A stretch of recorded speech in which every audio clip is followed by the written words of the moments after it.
Welcome back to Blackpool. John McAllister, Chris Melling. What a match in store. Me, Tony Holgate, and I'm joined by Nick Finn. Afternoon, Nick. Good afternoon.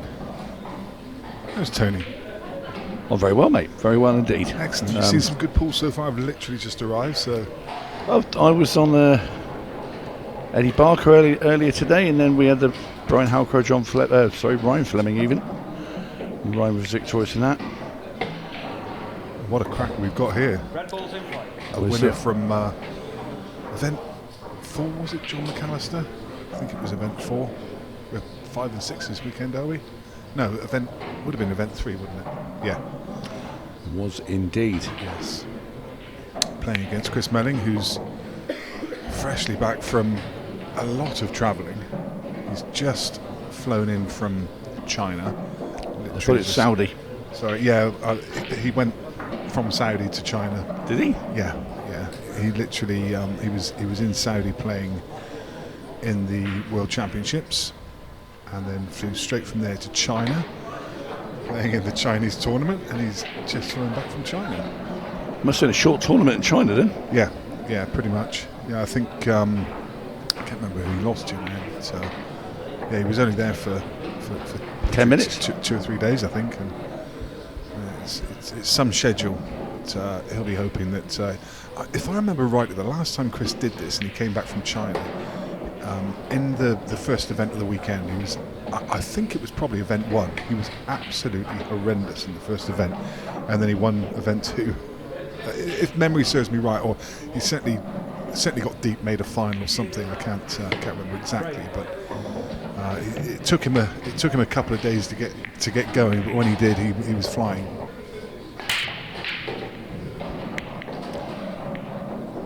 Well, Meling breaks off his first break of this tournament, and it's a positive one.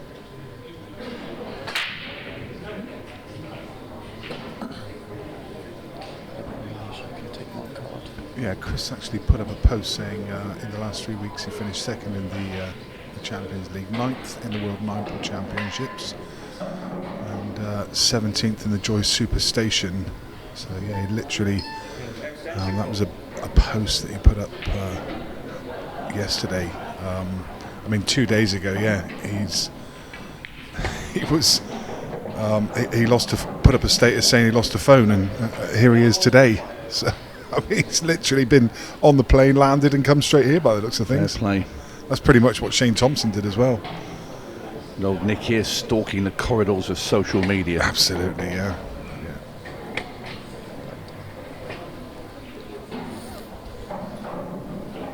So, great opportunity, obviously, for Chris here. Well, he's not missing these.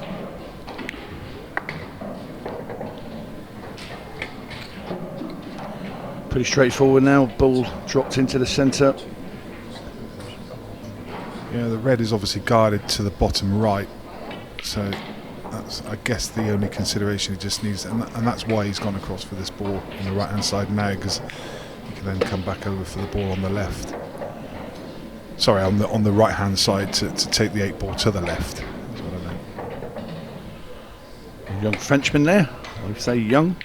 He's like one of the Peter Pan of pool. Was Christophe Lambert. As Meling finishes off, a quick fire reply to John McAllister's opening frame. Probably one of the only players that's really been able to master that, just to be able to transition from one to the next without any real problem. That's a very controlled break. Goodness me, that was 40% of John McAllister's full power. Now, I wish he put a bit more power into it because it's gone dry. Incredible split though, Tony. I mean, look at the balls are just spread far and wide, but you're absolutely right. Just a bit more power, he may have found a pocket. He's made Chris's decision very easy by only leaving him on this one yellow. Yeah, which leaves a little bit of work to do with the yellow on the left cushion, and he can get to the potting angle. I think he just drops this in and plays it down the rail. He's guaranteed to be on the other one in the bottom. The last 3 balls are in the middle, all in this one, in the middles. black in the corner, this is over.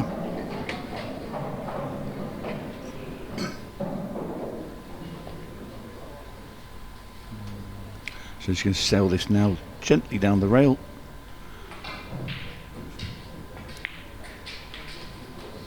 Wow. Well, we got the pace right there, because that was look at his little face there. Yeah. The pocket decided to come and gobble that yellow up as it did hit the rail ways up.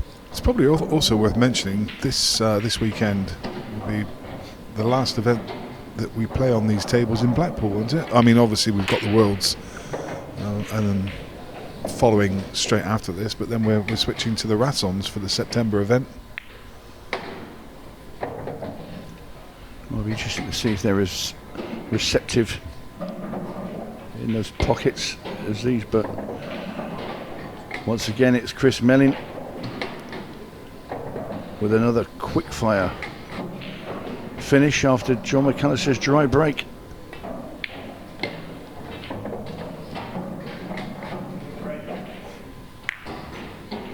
And it was, I think it was Ryan Fleming actually earlier, played a very gentle cut down that rail, and I thought that was going to drop in, and it stayed out. And it was, I'll tell you what, and it was closer to the pocket than that Chris Melling shot earlier. But didn't get the timing through that pack at all there, Tony. You see the cue ball kind of hopped off the front, and you could just see the energy just didn't go through.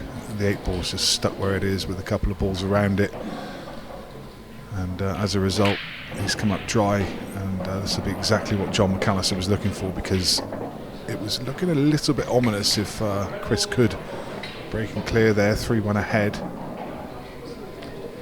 So John will be very, very happy to see that go dry. Again, I mean, it's they're all there, aren't they? I mean, the one next to the 8 ball is... Well, plant those, put that up after this shot, I would have thought. Play the plant now. Yeah. And that opens the 8 ball, I think, for both the bottom, left and right.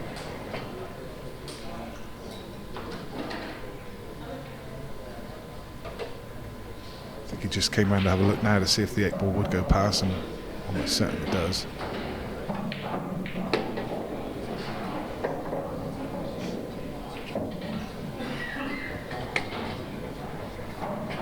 He'll want to play it to bottom left, because obviously all the reds are over that side of the table.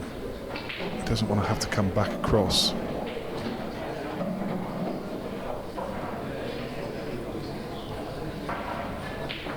It's just a tiny bit awkward now, because he has to take the one to middle now, and then just needs to consider how he gets on that 8. Well, I think he leaves the ball over the bag till last. Yeah. And then he swings it round. If you get the right angle, you can swing. If you can drag the cube a load aside and come up, but it's 2 or 3 ways. Yeah. There's no point in me explaining all 3 now. Yeah. Where we've got to see what John does first, and then I'll try and see what he does. So I'd have took the ball upstairs there. Yeah, I think I'm with you. Well, he obviously didn't like this ball to get on the black, so at least he knows where he is now with this. He knocks this in. As long as if he gets straight on it, he can pull down the black wall, go in the bottom left. If he has a slight angle, he'll then pull it to the side and have it in where the red going into this corner now.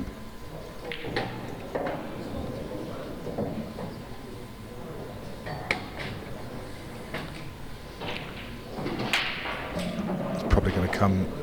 Yeah, you can see he's just... Well, see, he's got the choice here, Nick. Yeah. If he pinches this, you can just screw back and have it into the bottom left. Yeah. But he does have the option, if you want to, is punch off the rail and come over to the other side table and have the black into the bottom right. But I think he's pulling it backwards here, so he's going to play it into the bottom left. Yeah, just below the centre pocket. Nice control. Yeah, very nice.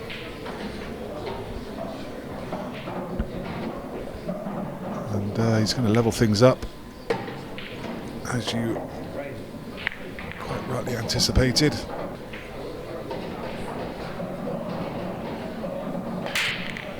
Yeah, still nowhere near 100%. Very unlucky. Cue ball straight back up the middle of the table, and it takes a red ball to come up and kick it into the pocket. This is so unlucky. It's going nowhere near that pocket, and in she goes. 8 ball goes in at the same time, but it doesn't make any difference. That just comes back up. Interestingly here, the 8 ball spot is covered by the red, so it goes as close to the spot as you can get it, in the line back towards the cushion. So referee Richard will get that as close to touching as he can. Nice steady hands there by the ref.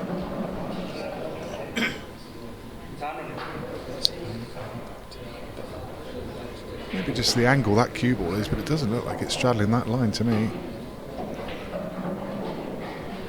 Chris Meling just checking to see if where he's put the black there next to the red, that the red goes into that corner. It's not sort of stuck behind it, but would you say that 8 ball's right on the line? I mean, it's close. It might just be the cue ball slightly angled, isn't it?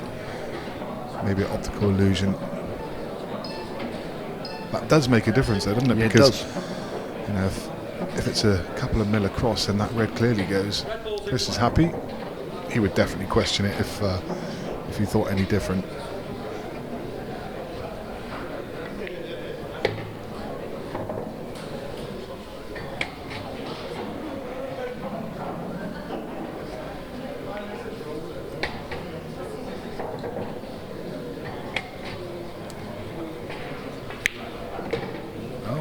Need a touch.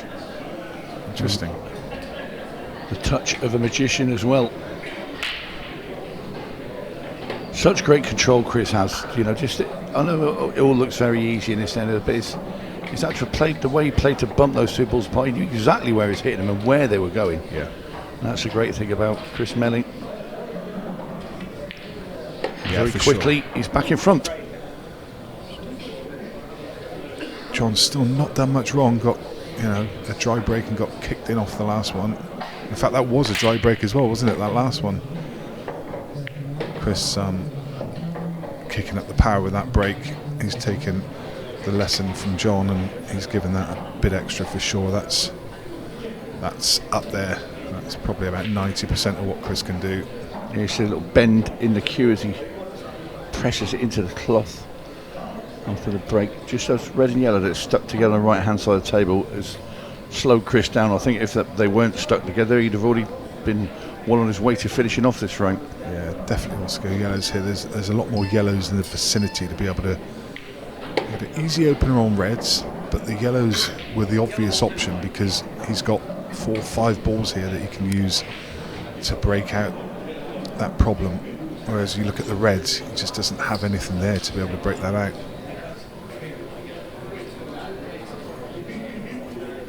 So he's looking at leaving at angle.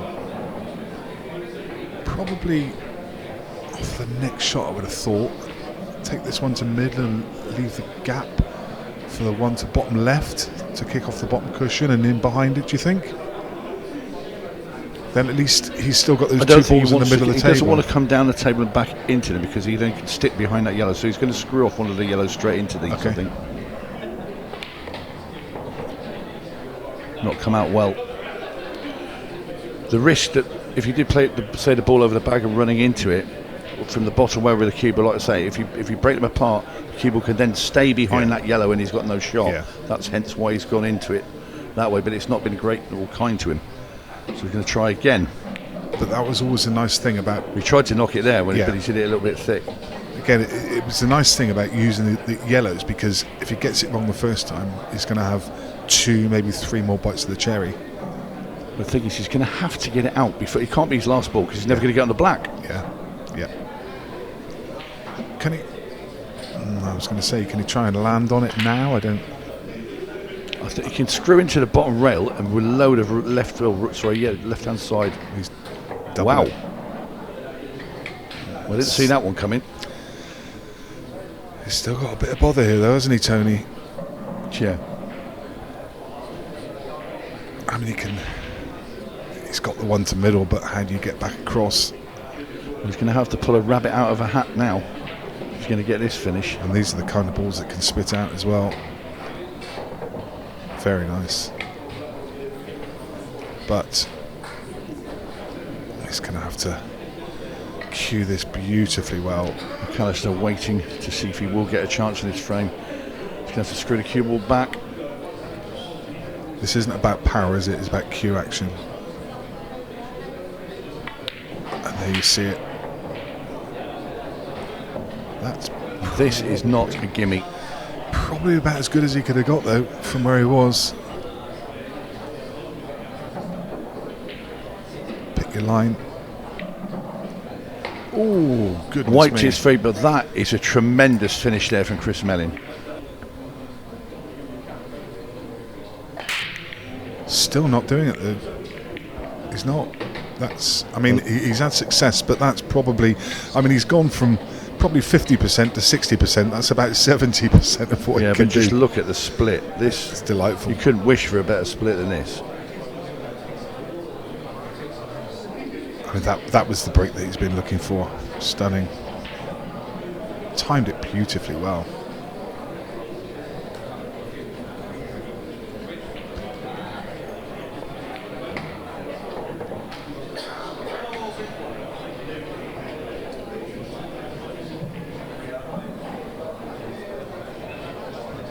I mean, if you could bottle that break, bottle that split, and sell it, you'd make yourself an absolute fortune, wouldn't you?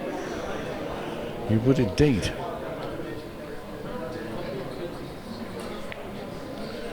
McAllister, you should really get on that yellow on the left-hand side there. Just,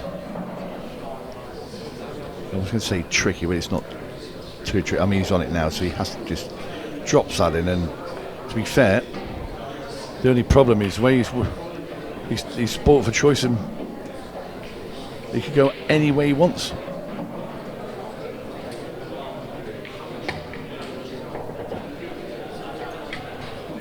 Absolute drop-ins. These are the finishes you want when you play matches. Nice and easy, nothing to do with the cue ball, just drop them in.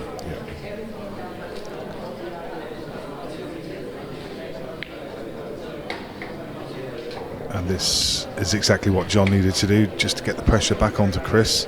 Chris has still got that break of serve, but John getting this one, it just says, well, if you blink, I'm on your shoulders. To be fair, I don't think either of these players worry about the pressure too much there. Super steady on their cue actions. Very unflustered, the pair of them. Yeah, but I mean, if John makes a mistake or made a mistake on the break or went dry, 5-2 is and Chris's break is just a full-on hope from there, isn't it? He had to do this.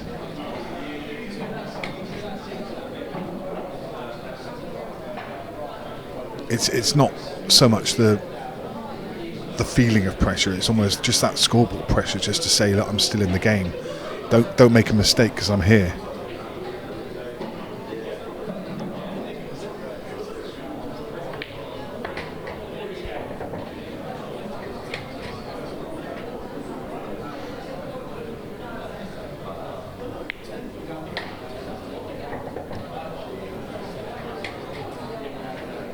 Great stand at the pool so far. It's everything we thought it might be when we saw this in the draw.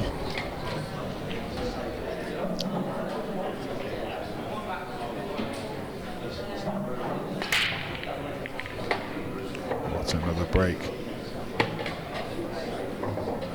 Problems though. Yeah, we'll have another look at Melling's break. Like you say, Nick, there's a little problem on the top left-hand side of the table. Well, two problems to be precise. You could free them both in one shot, to be fair.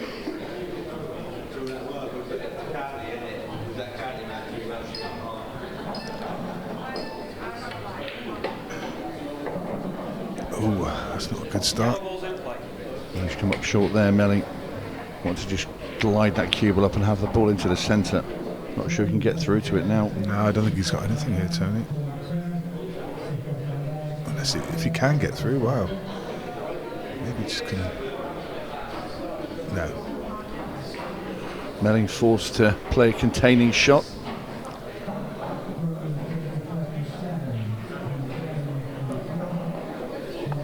Well, you can see there. Only thing I can see there for McAllister is a double into the left-hand centre.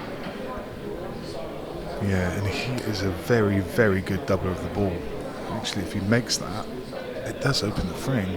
I think when Chris played that yellow a second ago, he was hoping to not leave that line, because I think the red that's just below the cue ball now probably passes into the top left. I think he was trying to just cover that, just to make sure that you had a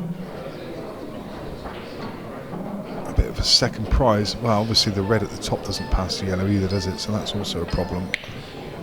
The double wasn't there, so sends a cue ball around the table.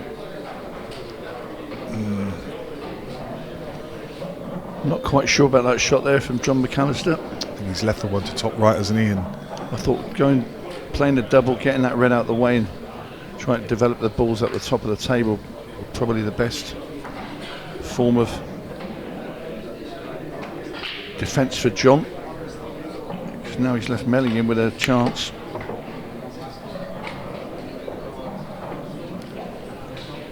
And just a one problem ball for Meling. He's now looking, that's where he wants to be. If he can get the cue ball onto the top rail and leave an angle, so he'd come down and kiss into yellow and red, pushing it towards the middle. And you'd like to think he would, even if he wasn't on that yellow, that he would gain position onto the one that's in the middle of the table.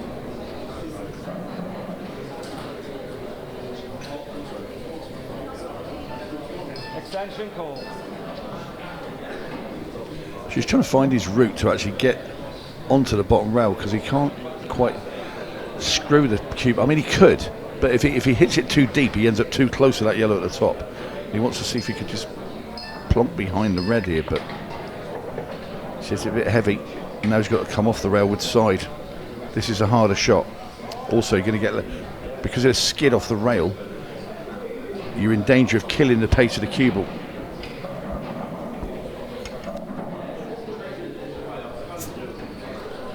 What he doesn't want to do is cannon straight into the yellow and then push it behind the red, and the cue ball stays stuck behind the red. Well, he got the red instead.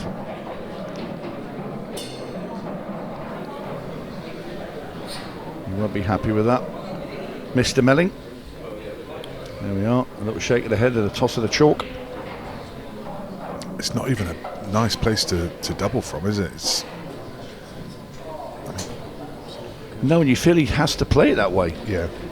He's not going to. Now he has to get perfect position on the yellow at the top for the double. He's gone to move it. That is an absolute world-class shot from Chris Melling. Incredible. I mean, he's played that as well. You know what I mean? That is absolute top draw. We see it time and time again, but that is just astonishing.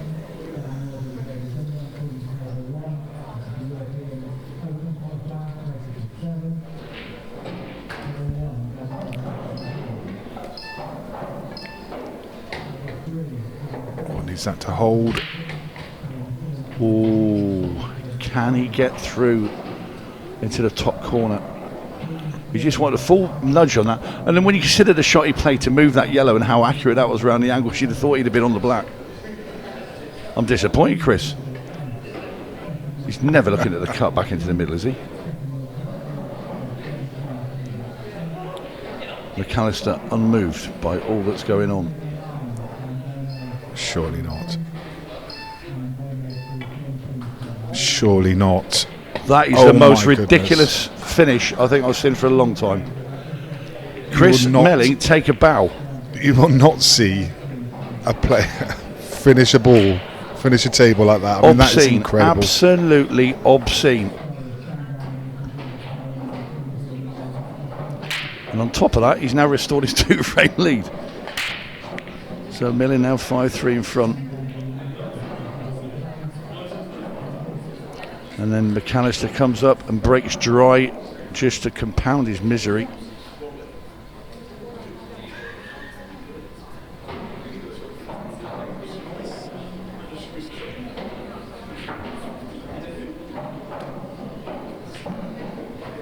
And Chris looking at the yellows, and well, the way he's been knocking the balls in, you'd try and look at them, try and imagine a way you can miss one.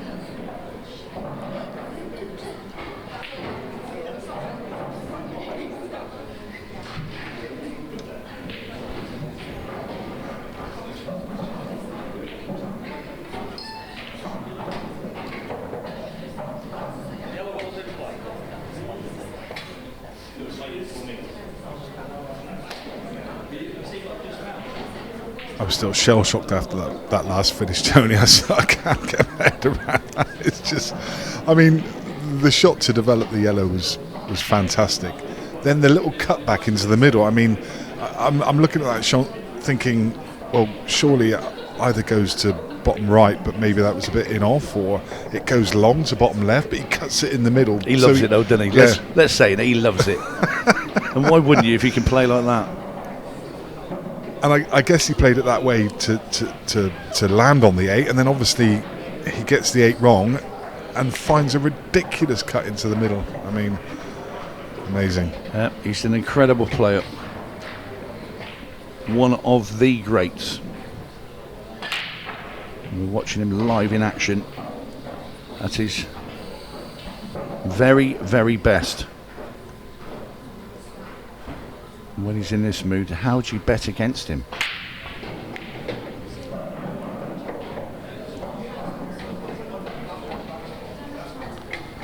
Well, I said at the top of the show, be interesting to see how he adapts, having been on the road for the last couple of weeks. But he's always on the road, Nick, and don't ever stop him in the hotel for you and ask him how he's been travelling, because you'll never get rid of him.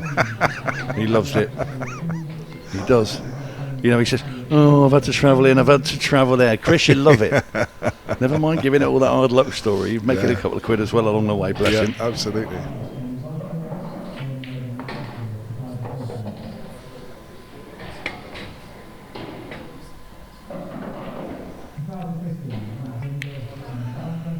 Sublime form from Chris Melling. From John McAllister, I mean, that's just, I mean, it's not over yet, Tony. It's definitely not over yet, but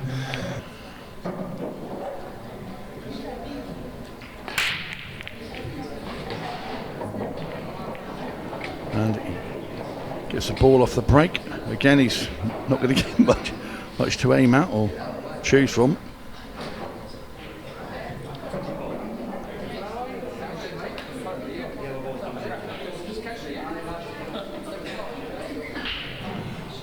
Well, I don't think he's actually landed on absolutely nothing. Unless does that yellow pass the red into the middle? I think it might just scrape in. If it does, that's the only ball he can put. I mean, he'd love to go reds as well. He doesn't want to go yellows, but I'm looking at his body language and the look on his face. He hasn't got anything here.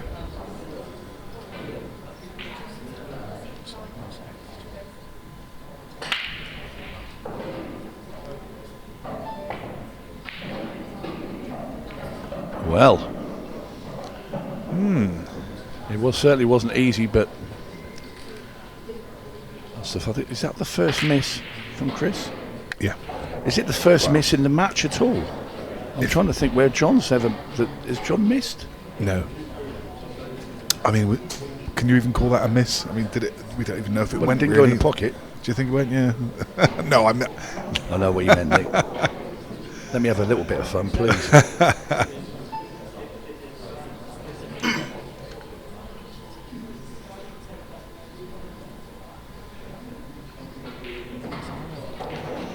Well, we're going to see now how if it has affected John, those ridiculous finishes. Well, I don't think it does, because he's too much of a... It just won't. No, he's too much of a top pro. He's not landed great there, does he? Is he forced to play this one down the bottom right-hand corner that he's close to? I think the one to the left of the cue ball will cut to left centre. I think where he's looking now to see whether it... It's not a nice cut if he has to play that to centre. I think he comes down into the place this long yellow. It's a bit close to it, but I think that's his only shot.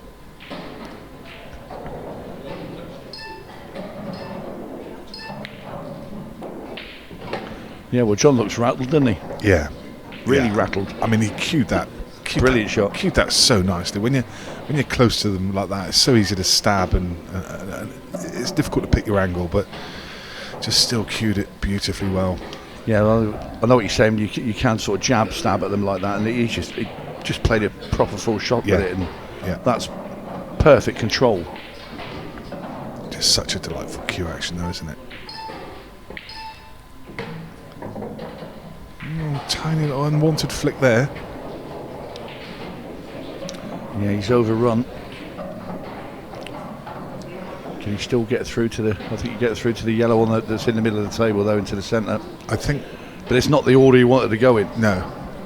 Yeah, just looking over at the overhead, he can get through to the potting angle. It should still be okay.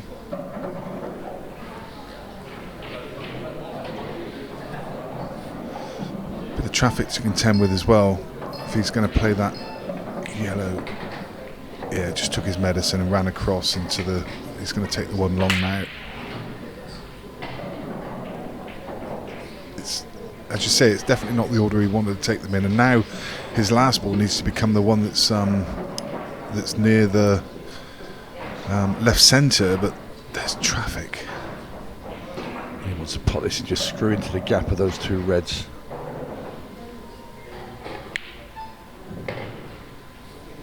And he's going the other way. Take the yellow down into the. Yeah. I thought he was trying to screw into the sort of gap of the two reds to play the yellow into the middle, but I agree. That's what I thought. It's not adequate. It's not a great angle, that. Just off.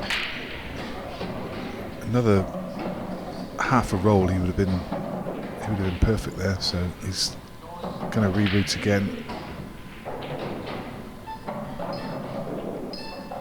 As I say, there's always been traffic around this ball. Always been traffic all around the ball. Think he's just okay. I'm not so sure. I think he's got to bend it. I think he's got to bend that. He's looking at coming off the rail. I don't think probably can't. He's too close to it to get round it enough to play that. So he's forced to try and kick this back into the other middle off the rail. Oh, shot! What a shot from McAllister! What a shot! They're all at it. It's just they're trying. I'm not gonna be outdone. I'm not gonna be outdone. No, unbelievable. This is black, and this is an incredible response. It was the way he controlled the cue ball as well. No, these two are having a right battle out here now. I mean, McAllister, what a finish there! That incredible last yellow for me. I mean, I knew he had, he's such a strong player, but that just shows his mentality and his mindset is of the highest. He's been unlucky with the breaks. He has. Has to be said, because he's not. I know you said he took 40% off and this, that, and I know he's trying to keep the cube, hold the cube, but that's not a bad break. And he's had 3 or 4 of those, isn't he? I think 3. He's had 3 dry. Yeah. He has. Yeah, one of them got kicked in off. But that's again, John's got more power than that. I'm just surprised. I'm a little bit surprised that he's not putting it all out there, because it hasn't been working for him. It worked once. No, actually, it worked twice. I'd rather slam him and going off. Yeah. Because you can't get this bloke here giving him dry breaks, coming to the table, having a choice of colours. Yeah. And with Chris only needing one more frame, it was imperative that John made a ball there. I love the fact that he's got the courage to stick to his convictions, and he had a game plan in his head and he stuck to it. But I just think there comes a point where you. But then when you sum up this match, if Chris does go on to, and I'm sure he will now go on to clear up and win, you say that the match has basically been won and lost on John's break. Yeah, absolutely. So you had to do something different on what could have been and probably will be the last shot of your tournament. In between that, there's been some pretty good shots, some incredible finishes. I haven't said that, Tony. The bottom line is, John makes balls off the break. Chris is not finishing all of these frames. This is a bit awkward. A little bit clumsy there from Chris. Now he's going to have to absolutely. He's going to have to pull out another one here. Well, he wants to keep everybody on the edge of their seat. If he can hit this thin enough with the lower left-hand side, he can get the cue ball. If he can scrape past these yellows without touching them, So the side will then hit the bottom rail, come into this side, to the right hand side rail, and up, but he obviously feels he's going to strike the yellow, so he's going for the cut. So this is a cut into the bottom right. This should have been a formality. It was only because he was hampered over that yellow that he couldn't play it the way he wanted. This was a formality finish. John It's McAllister. gone off. Wow. Where did that come from, Christopher? John McAllister will be over the moon to get another opportunity. Wow. However, it will be Chris Melling's break to come next. It will, yeah. Still has the slight advantage.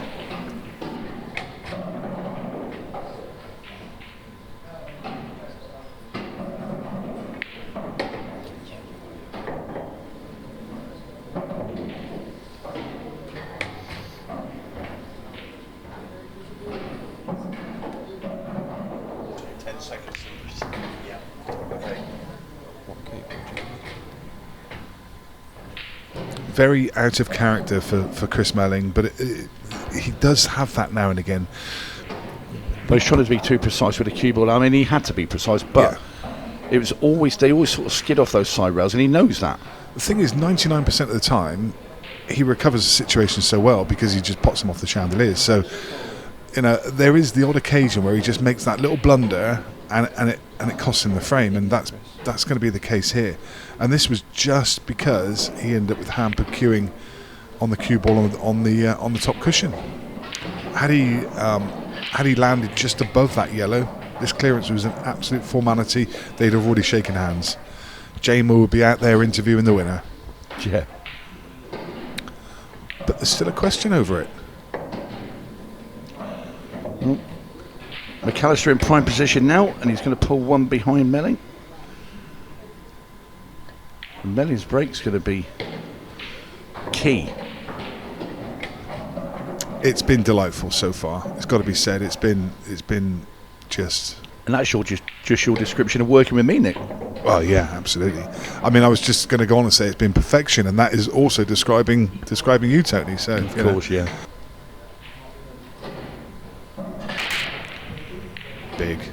Big, but dry. That is going dry. Well, you called it. I don't know why it always seems to happen, Tony, but it just does. Look at Chris's eyes, darting around the table, looking for a ball to come and help him out. But that is that mistake, that positional error in the previous frame has come back to haunt him. It's come back to bite him on the bottom.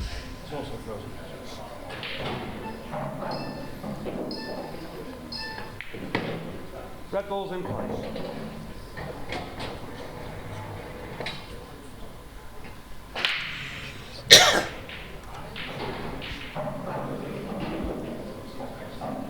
I think I can see a decider here, Tony. You said the game deserved one.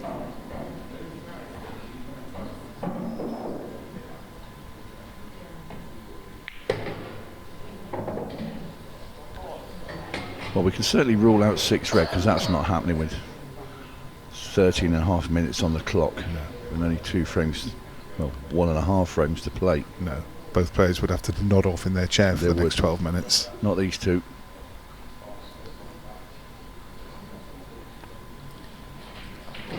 I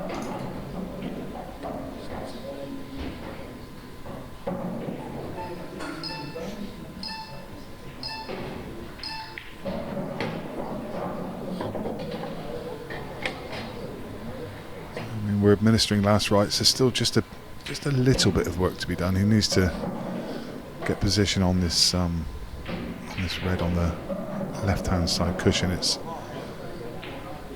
That's not a gimme ball unless you land it really nicely. It's about this shot now. This is the key to the frame. That's a glorious shot there from McAllister. Just a slightly unwanted flick.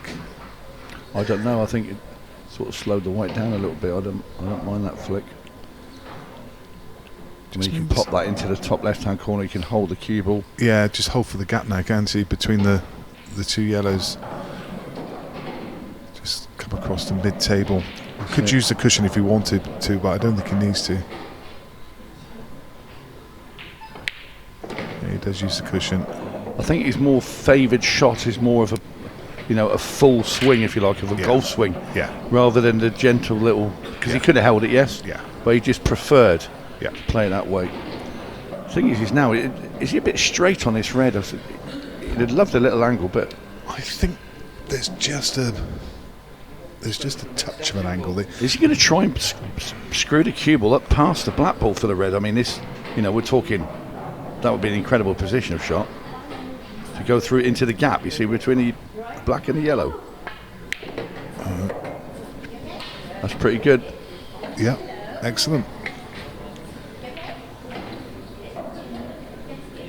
Wouldn't it also be those pool gods in action again if John suddenly pulls off the... I mean, he's had one fabulous break earlier on. I mean, if he pulls out another one of those, then it will be match over. But John McAllister somehow, I mean, I just did not see this coming. I said he had to do something different. Yeah, it's going for the cut break. Complete change. Don't say he's gone dry. Same with result. The cut. Oh my goodness. So he switched to the cut break because he's been breaking dry and it's gone dry again. I mean, I can't criticise him for that because I did say that he has to do something radically different. Having said that, you said you admire him for sticking to his guns earlier. Yeah, no. That's a bit with the other break. Yeah. I still... You can't have both horses in the race. I know. Do you know what? I would have just liked to have seen him put that in the middle of the table and give it 110%, give it the full beans, throw everything at it, and just give himself every chance to make a ball. But it's hard to criticise. Well, this is a shot here now for Chris, because he'll pop this into the middle. He's going to screw the cue ball into yellow and red at the top of the table there. Oh, he didn't want that second bump. No. If he'd just sat there, he'd have been fine, but he's now got a long yellow into this bottom right-hand corner. Yeah, this is awkward. It's not a gimmick. We know how big a potter Chris is, but it is 6-all. This is pressure.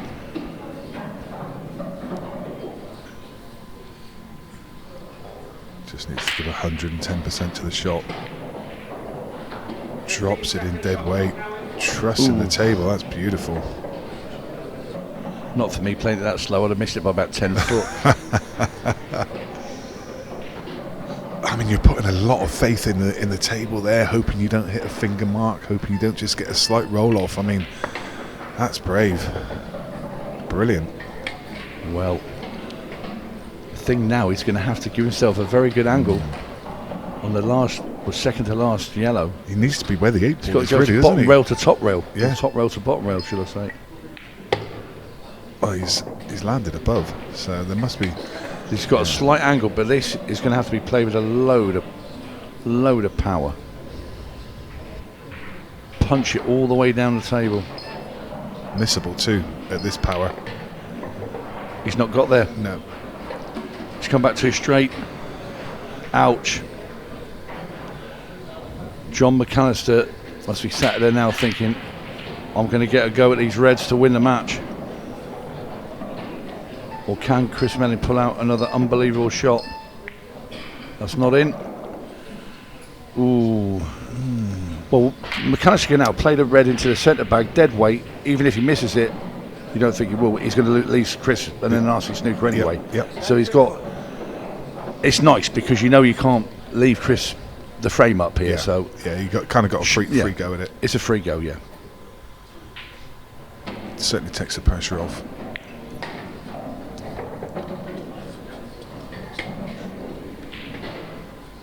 And while this isn't an easy clearance by any stretch of the imagination, you just fancy him to get it. He's just so wonderfully in control when he's at the table. Just seems to find a way. I'll tell you what though, Nick, admiring him, if he takes these out to win this match from 6-3 down, he's hardly got a ball off the break at the start of the game. Melling's played some ridiculous pull, and admittedly so has John, played some incredible shots as well. But it just showed that the strength of McAllister. He's now showing the world he is right up there with the very, very best of pool players. Yeah.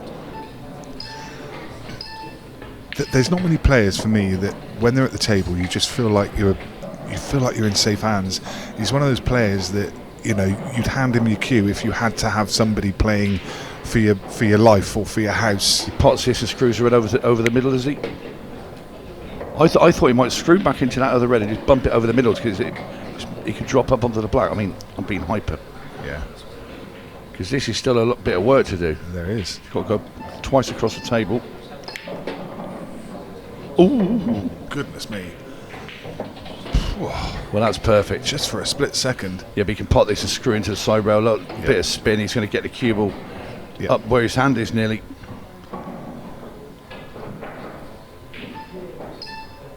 You can see the players behind craning their neck to get a view. Wow. What a match we have witnessed here. Unbelievable. Well, this black for John McAllister. And in it goes, and he's beaten Chris Melling in an incredible match. Melling led 6-3. McAllister showing his strength. He's come back and he's beaten the Yorkshireman by 7 frames to 6.